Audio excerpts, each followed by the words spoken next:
مرد و زن بچے اور بچیاں بھی سبھی علم حاصل کرو، علم حاصل کرو، یہی فرمان رب، یہی قول نبی، یہی فرمان رب، یہی قول نبی، علم حاصل کرو، علم حاصل کرو،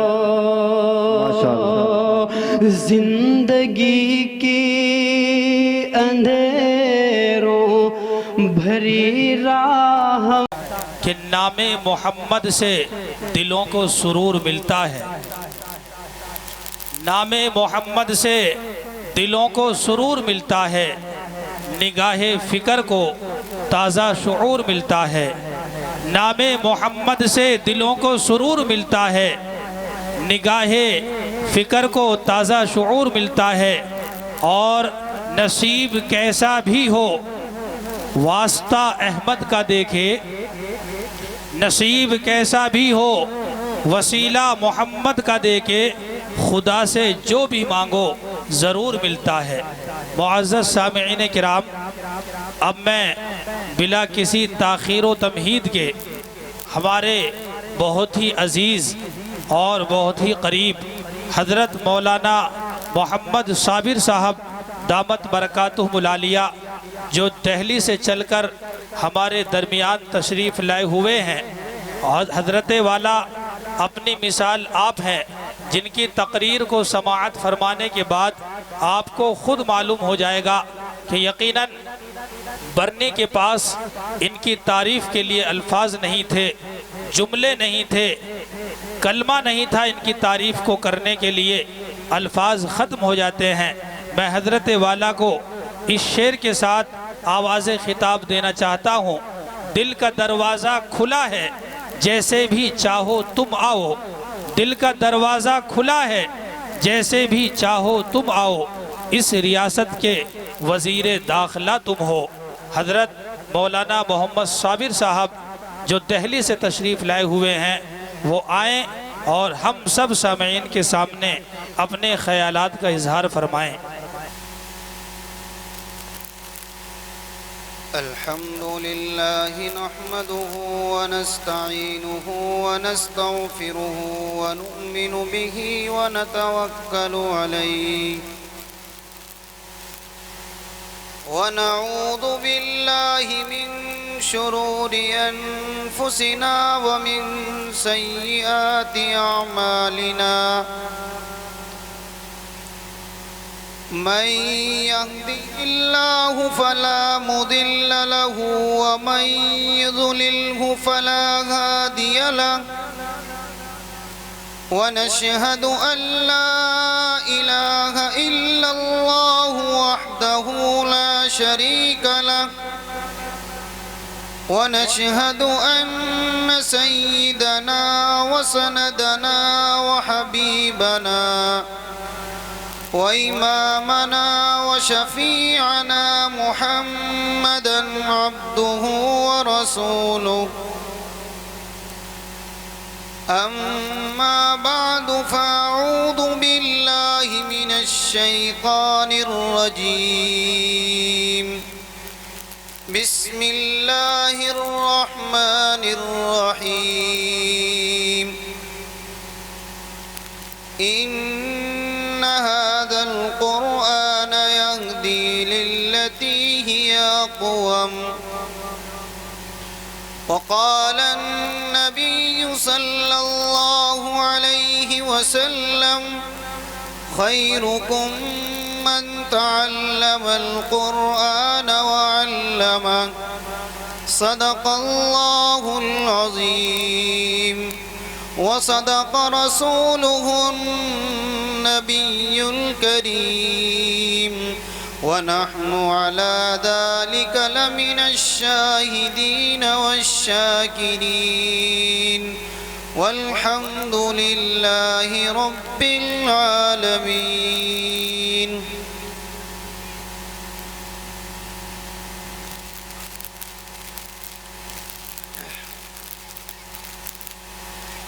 نور خدا ہے کفر کی حرکت پہ خندہ زن، نور خدا ہے کفر کی حرکت پہ خندہ زن، پھونکوں سے یہ چراغ بجھایا نہ جائے گا۔ معزز سامعین، اولاً تو سامعین کی تعداد کچھ زیادہ نہیں، اور ہے تو آپ لوگ اتنی دوری بنائے ہوئے بیٹھے ہیں کہ شاید ایسا لگتا ہے کہ ہم سے آپ کو نفرت ہے۔ تو اس لیے اللہ کا واسطہ دے کر میں آپ سے درخواست کرتا ہوں کہ آپ چاہے 4 ہوں یا 10 ہوں تو آپ ذرا میرے سامنے آ جائیں، تاکہ میں آپ سے آنکھوں میں آنکھیں ڈال کر بات کر لوں۔ مجمع زیادہ یا کم اس کے اوپر سامنے والا دیکھ کر بات کرتا ہے کہ جب سامنے والا بات کرتا ہے تو سامنے جو بیٹھے ہوئے ہیں سامعین وہ کس اعتبار سے اس کی بات کو سن رہے ہیں۔ 2 ہوں اگر وہ بھی غور سے سن رہے ہیں تب بھی مزہ آتا ہے بات کرنے میں، سینکڑوں بیٹھے ہوں اگر وہ بھی غور سے نہ سنیں تو بیکار۔ تو مجمع چاہے 4 کا یا 6 کا، بات تو یہاں جو ہے وہ ہوگی، وہ رکنے والی نہیں ہے۔ چونکہ آپ کو یہ معلوم ہے کہ حضور کے دور سے چلتا ہوا یہ دور آ رہا ہے، دین کی باتیں چلتی آ رہی ہیں۔ وہ جب کفار مکہ کا دور تھا اس وقت میں حضور بھی اس دین کی تعلیم کو لے کر چلے اور قرآن کے اس پیغام کو لے کر چلتے رہے، تب نہیں رکا۔ تو اب جو ہماری مخالف طاقتیں ہیں وہ ہمارا پیچھا کتنا کر لیں اور کتنی ہی ہمارے پیچھے سفارشی لگا لیں اور کتنے ہی گنڈوں کو کھڑا کر دیں، تو ہمارا یہ دین کا کام اللہ نے اب سے پہلے بھی لیا ہے، ہر دور میں لیا ہے۔ جب تک ہماری سانس میں سانس ہے ہم انشاءاللہ اس کام کو کرتے رہیں گے، کوئی روکنے والا نہیں ہے۔ محترم بزرگوں اور بھائیوں، میں سب سے پہلے آپ حضرات کو ایک موٹی سی بات سمجھاؤں کہ ہم لوگ سماج اور سوسائٹی میں رہنے والے لوگ ہیں، اور ہم نا چیزوں کا ایک رول ہے، ایک قاعدہ ہے۔ وہ کیا ہے؟ وہ یہ ہے کہ جب ہمارے معاشرے میں یا ہمارے سماج میں یا ہمارے گھر پر کوئی فنکشن ہوتا ہے، چاہے وہ فنکشن غم کا ہو یا خوشی کا ہو، تو ہم کس آدمی کو انوائٹ کرتے ہیں یہ سمجھانا چاہتا ہوں۔ تو ہم اس آدمی کو انوائٹ کرتے ہیں جس سے ہمارا تعلق ہوتا ہے، جس سے ہماری رشتہ داری ہوتی ہے، جس سے ہمیں محبت ہوتی ہے۔ چاہے خوشی کا پروگرام ہو یا غم کا ہو، ہم اسی آدمی کو اپنی بیٹھک پر آنے کی پرمیشن دیتے ہیں جس انسان سے ہمارا تعلق ہوتا ہے، ہمیں محبت ہوتی ہے۔ آج میرا اور آپ کا اس جلسے کے اندر اکٹھا ہونا یہ اس بنا پر ہے کہ اللہ تعالی محبت کرتا ہے۔ کیوں؟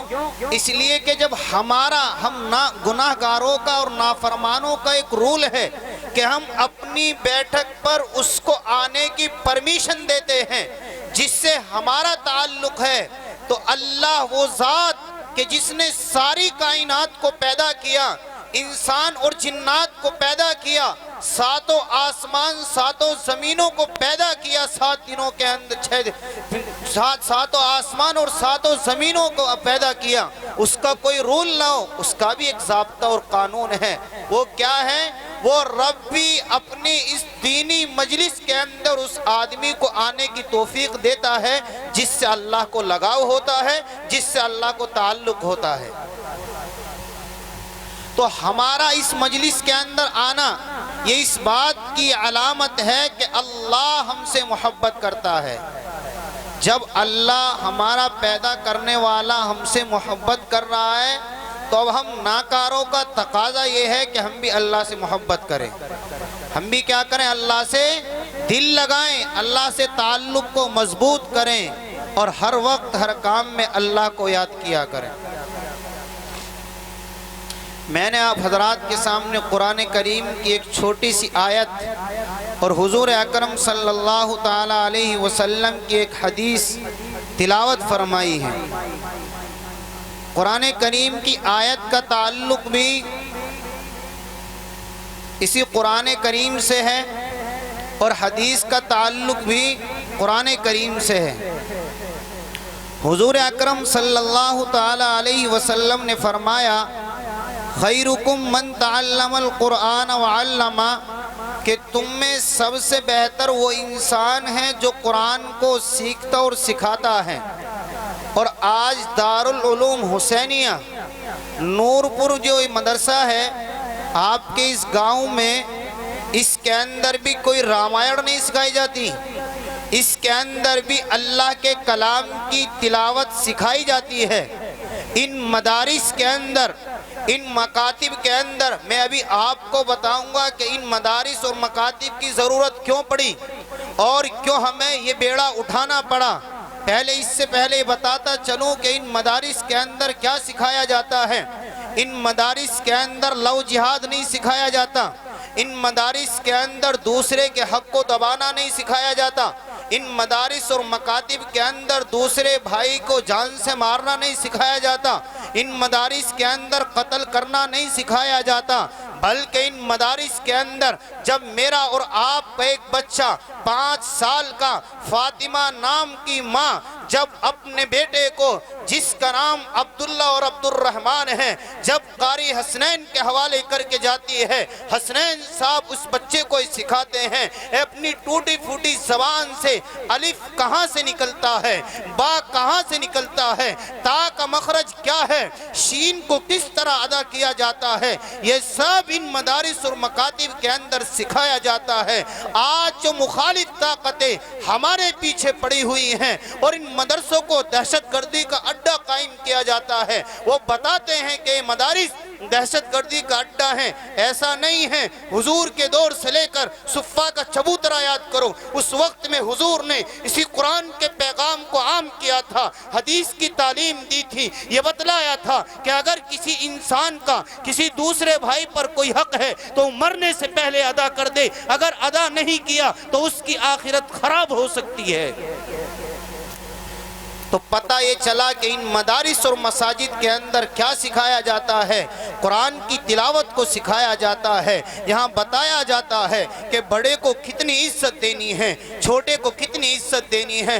جب میرا اور آپ کا بچہ 5 سال کا بچہ کسی مدرسے کے اندر ایڈمیشن لیتا ہے، جب اس بچے کے اوپر کچھ سکھایا نہیں گیا تھا اس کو ماں کے گھر میں، لیکن جب مدرسے میں آیا اس کو سکھایا گیا اپنی ٹوٹی پھوٹی زبان سے، قل هو اللہ احد اللہ الصمد لم یلد ولم یولد ولم یکن له کفوا احد۔ جب وہ بچہ جب گالی دیا کرتا تھا معاشرے میں بیٹھ کر، لیکن جب سے وہ اس مدرسے کے اندر آیا، اس مدرسے کے اندر آیا، اس نے سیکھا کہ بڑے کو کیا کہنا ہے، آپ سے بولنا ہے، چھوٹا ہے تو اس کو تم سے بات کرنا ہے، ایکسپیکٹ کرنا ہے اور رسپیکٹ کرنا ہے، عزت دینی ہے بڑے اور چھوٹوں کو۔ یہ مدارس کے اندر یہ سب کچھ سکھایا جاتا ہے۔ لو جہاد اسی طریقے سے دہشت گردی یہ مدارس کے اندر نہیں سکھائی جاتی ہے۔ اگر کوئی کہتا ہے تو گویا کہ مردود انسان ہے۔ کیوں؟ اس لیے کہ وہ مدرسے کی نہیں تردید کر رہا، وہ اس تعلیم کی تردید کر رہا۔ جب حضور اکرم صلی اللہ تعالی علیہ وسلم سے مکہ سے مدینے کی طرف ہجرت کر رہے تھے، میرا اور آپ کا حبیب طائف کی گلیوں میں اس ایمان کو زندہ کرنے کے لیے، اس قرآن کے پیغام کو زندہ کرنے کے لیے تڑپ رہا تھا اور سسک رہا تھا پیاس کے مارے۔ میرا اور آپ کا حبیب قرآن کے پیغام کو بلند کرنے کے لیے کبھی طائف جاتا ہے، کبھی مکہ کی گلیوں میں جاتا ہے، کبھی مدینہ منورہ میں چکر لگاتا ہے، لیکن اوباش قسم کے لڑکے اور بدماش قسم کے لڑکے حضور کے پیچھے لگ جاتے ہیں، حضور کو خون سے لہو لہان کرتے ہیں، یہاں تک کہ حضور اکرم صلی اللہ تعالی علیہ وسلم کے سر مبارک سے لے کر پیر تک خون جاری ہے، لیکن میرا اور آپ کا حبیب صلی اللہ تعالی علیہ وسلم اس مشن سے پیچھا نہیں ہٹا۔ اگر حضور ہٹ جاتے تو آج ہم تک یہ دین نہ پہنچ پاتا، آج تک یہ دین ہمیں نہ پتا ہوتا کہ نماز کتنے ٹائم کی فرض ہے، قرآن کسے بولتے ہیں، حدیث کسے کہتے ہیں۔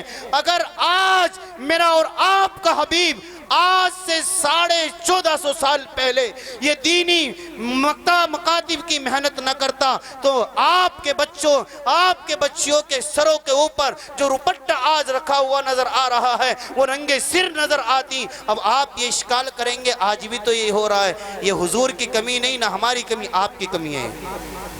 جس باپ کی بچی کے سر کے اوپر دوپٹہ نہیں تو وہ گارجن کی کمی ہے، پیرنٹس کی کمی ہے، وہ علماء کی یا حضور کی کمی نہیں ہے۔ اب علماء آپ کو کہاں تک بتائیں گے؟ وہ علماء انبیاء کے وارث ہیں، جو انبیاء کام کر کر گئے وہی علماء کرتے آ رہے ہیں۔ جب تک ان علماء کے سانسوں میں سانس ہے وہ اس کام کو انجام دیتے رہیں گے، باقی ماننا نہ ماننا آپ کا کام ہے۔ اگر آپ کی بچی کے سر کے اوپر دوپٹہ نہیں، اگر آپ کا بچہ سورہ فاتحہ شاندار تجوید کے ساتھ نہیں پڑھ پا رہا تو یہ آپ کی کمی ہے، کسی مدرسے والے یا کسی عالم کی کمی نہیں ہے۔ ان مدارس اور مکاتب کی ضرورت کیوں پڑی؟ جب سن 1866 میں مغلیہ سلطنت کا دور ختم ہوا تو اس وقت میں ہمارے اکابر علماء دیوبند کو اب دین کے بقا کی سوچ و فکر محسوس ہوئی کہ جب اگر اب ہم نے دینی سطح پر محنت نہ کی تو ہمارے دین اور ایمان کو بچانا بڑا مشکل کام ہے۔ سن 1866 میں ہمارے اکابر علماء دیوبند نے دارالعلوم دیوبند کی سرزمین پر دارالعلوم کو قائم کیا اور وہاں سے چپا چپا، گلی در گلی، شہر در شہر، جیسے میرے اور آپ کے حبیب صلی اللہ تعالی علیہ وسلم مکے کی گلی گلی، کوچے اور کوچے میں، شہر در شہر مدینہ پہنچا، طائف پہنچا، طائف سے لے کر دیوبند کی سرزمین پہ آیا، دیوبند کی سرزمین سے لے کر پنجاب سرہند تک یہ علم پہنچا، دہلی کی سرزمین پر پہنچا، اور اس طریقے سے ہندوستان کے چپا چپا اور کونے کونے، شہر در شہر، گلی در گلی پر یہ علم پہنچا ہے۔ آج اگر قدر نہیں کر رہے ہیں تو ہم سب اس کے ذمہ دار ہیں، کیوں ہمارے بچوں کے ساتھ ایسے واقعات پیش آ رہے ہیں۔ میں آپ کو بتاتا چلوں، ابھی حال ہی کی رپورٹ، ہمارے اس ملک ہندوستان میں جین مذہب کے ماننے والے 0.5 ہیں۔ کتنے؟ 0.5 ہیں۔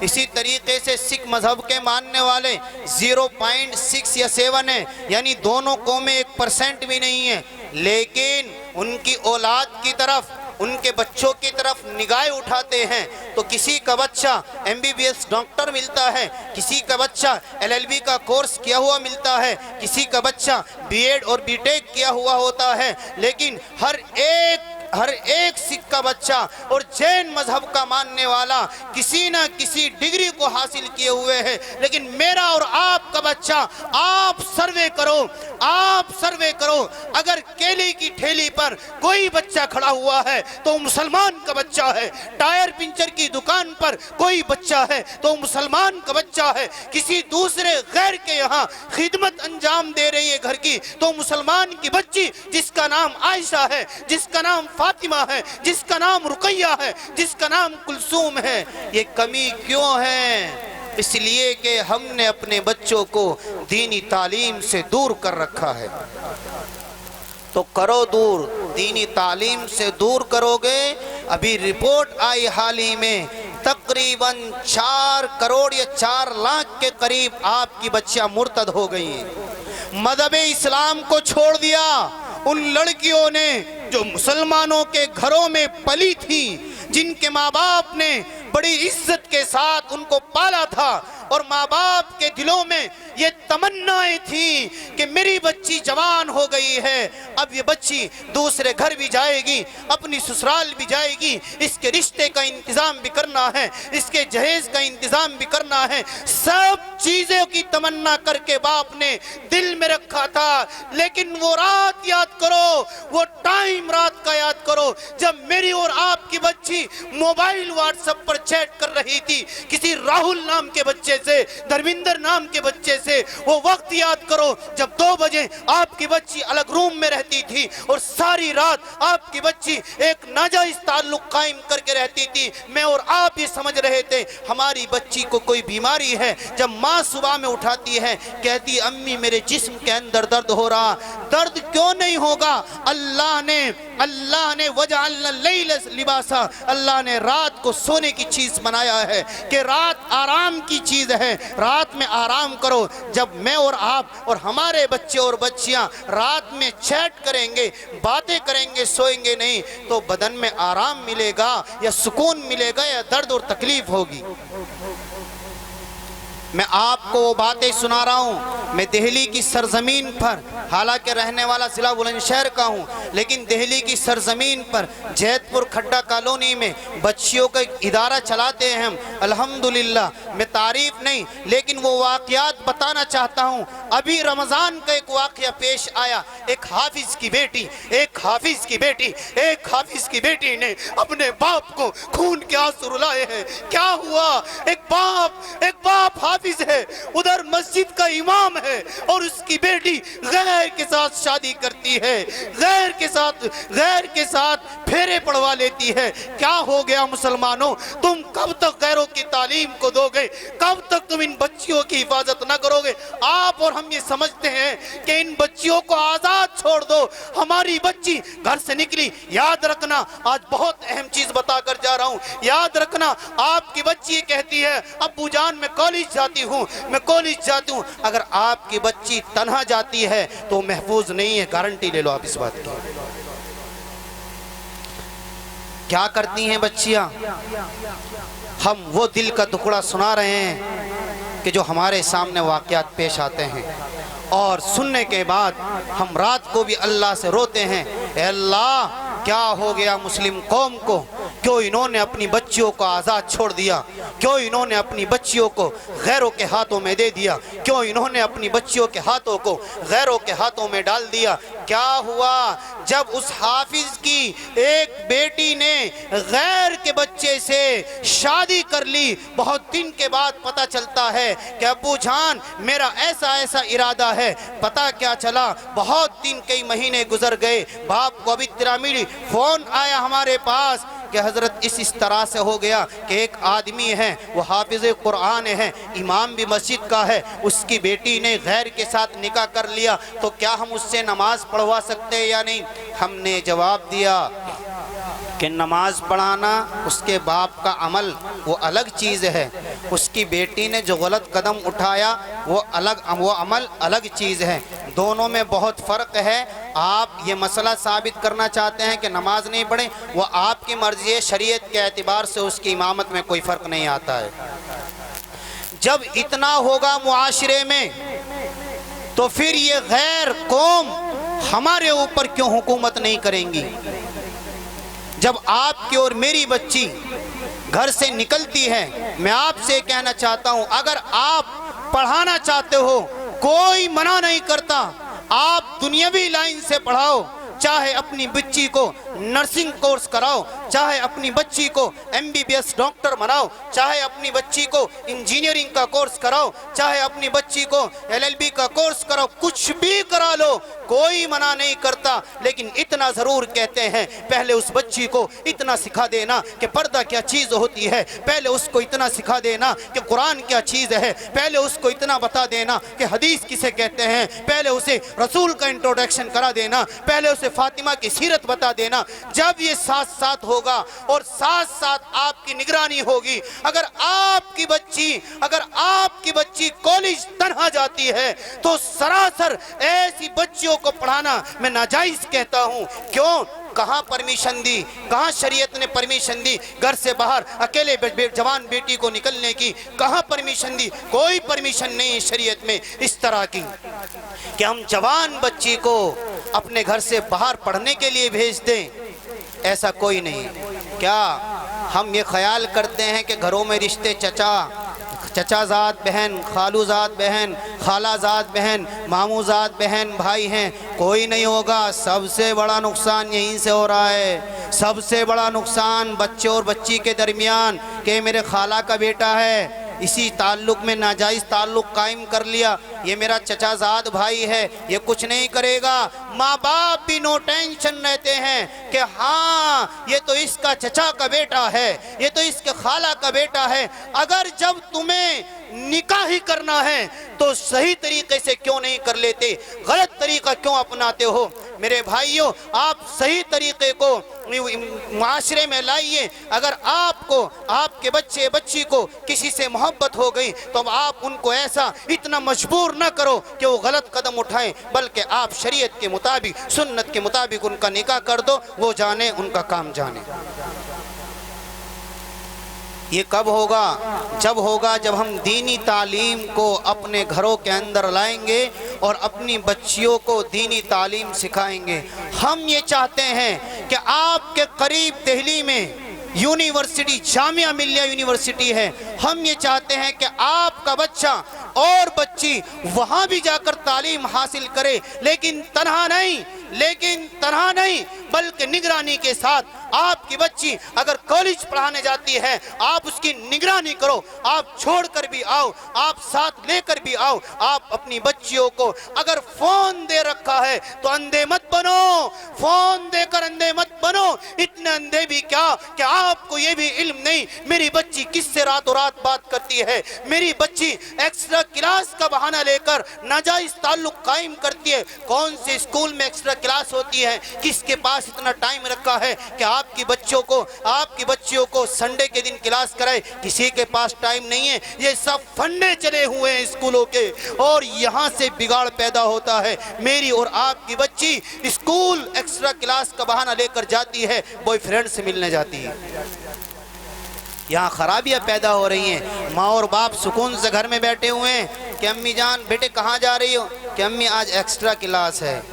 کسی دن اسکول کے ٹائم چھٹی ہونی ہے 1-1:30 بجے, آ رہی ہے 4 بجے. کیا مطلب؟ کہ امی وہ فرینڈ کے پاس چلی گئی تھی. کیا مطلب ہے؟ کوئی مطلب نہیں بنتا. اپنی بچیوں کی نگرانی کرو میرے بھائیوں, اپنی بچیوں کی نگرانی کرو. اللہ کے نبی نے فرمایا خیرکم من تعلم القرآن وعلمہ, تم میں سب سے بہتر حضور نے اس دھرتی آکاش پر سب سے بہتر اس انسان کو بتایا ہے جو قرآن پڑھتا اور پڑھاتا ہے, قرآن سیکھتا اور سکھاتا ہے. کسی انجینئر کے بارے میں بہتر ہونے کو نہیں کہا, کسی ڈاکٹر کے بارے میں حضور نے بہتر ہونے کو نہیں کہا, بلکہ کہا تو کسے کہا؟ خیرکم من تعلم القرآن وعلمہ. دوسری حدیث, ان اشراف امتی حامل القرآن, میری امت کا سب سے معزز, سب سے کوالٹی والا انسان وہ ہے ان اشراف امتی حامل القرآن, جو قرآن کو پڑھتے اور پڑھاتے ہیں, قرآن کو سیکھتے اور سکھاتے ہیں. اس لیے میرے بھائیوں, اپنے بچوں کو جون سی چاہو تعلیم دو. تم آزاد ہو, ہر ایک کو اپنا اختیار ہے, وہ دنیاوی تعلیم حاصل کرائے یا دینی تعلیم حاصل کرائے, ہر ایک کو اختیار ہے. علماء منع نہیں کرتے, لیکن ساتھ میں اتنا ضرور کہتے ہیں پہلے دینی تعلیم دلاؤ, اس کے بعد دنیاوی تعلیم دلاؤ. آج آپ کی بچیوں کے سروں کے اوپر دوپٹہ ہے, آج آپ کی بچیوں کے جسم کے اوپر کپڑا ہے. یہ کس کی دین ہے؟ یہ دینی تعلیم اور مدارس کی دین ہے. اگر یہ مدارس اور مساجد نہ ہوتے تو آپ کا بچہ مسجد کے منبر میں الحمدللہ رب العالمین نہ پڑھ پاتا, قل هو اللہ احد کی تلاوت نہیں کر پاتا. ہم یہ چاہتے ہیں کہ جب ہماری بچی کسی آپریشن تھیٹر میں آپریشن کے آلات کو تیار کر رہی ہو تو اس کی زبان پر جاری ہو الذی مریض فہو یشفین وہو الذی یمیت وہو الذی هو یحیی و یمیت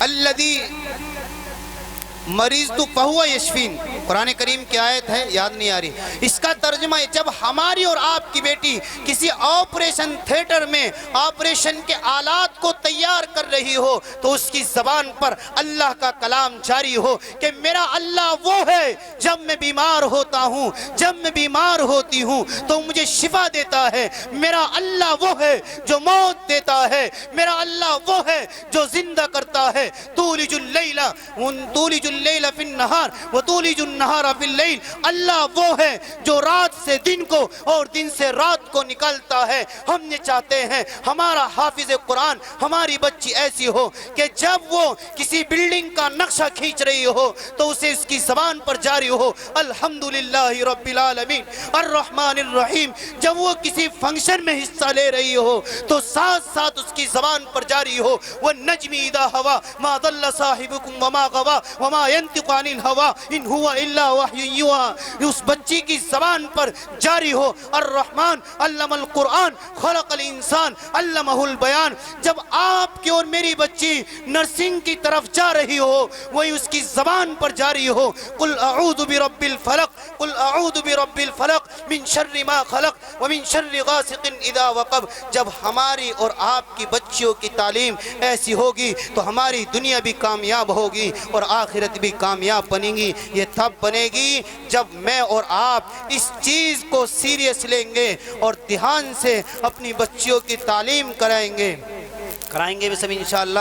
اللہ تعالیٰ عمل کی توفیق نصیب فرمائے۔ بھائی جس انسان کو کوئی میری بات بری لگی ہو اس کے لیے یہی معافی، بات کا کوئی مسئلہ نہیں، کب انسان چلا جائے اللہ کے واسطے معاف کر دینا۔ باقی بات وہ کہیں ہیں جو معاشرے میں جگہ پکڑی ہوئی ہیں، اگر آج آپ نے ان بچیوں کی حفاظت نہ کی تو یاد رکھنا آپ کے اور میرے سامنے ہزاروں واقعات ہیں۔ آپ کے محلے کی کسی بچی نے ضرور ایسا قدم اٹھایا ہوگا کہ باپ تمنا کر رہا تھا اس کی شادی کرانے کی لیکن ناک کٹا دی۔ اگر ان بچیوں کی حفاظت نہ کی گئی تو یہ بچیاں آپ کو معاشرے میں بیٹھنے کے قابل نہ چھوڑیں گی۔ اگر ان بچیوں کی نگرانی نہ کی گئی آپ سماج میں چہرہ دکھانے کے قابل نہیں رہیں گے، آپ چار آدمیوں میں بیٹھنے کے قابل نہیں رہیں گے۔ اس لیے ٹین عمر 13 سے لے کر 18 سے لے کر 18 سال تک کی عمر کو ٹین عمر بولتے ہیں۔ ٹین عمر، اس عمر میں اپنے بچے اور بچیوں کی نگرانی کی سخت ضرورت ہے۔ اگر آپ نے اس عمر میں اپنے بچے اور بچیوں کی نگرانی کر لی تو انشاءاللہ میں گارنٹی دیتا ہوں آپ کا بچہ اور بچی ہر چیز سے محفوظ رہ جائے گا۔ اللہ تعالی عمل کی توفیق نصیب فرمائے۔ وما علینا الا البلاغ۔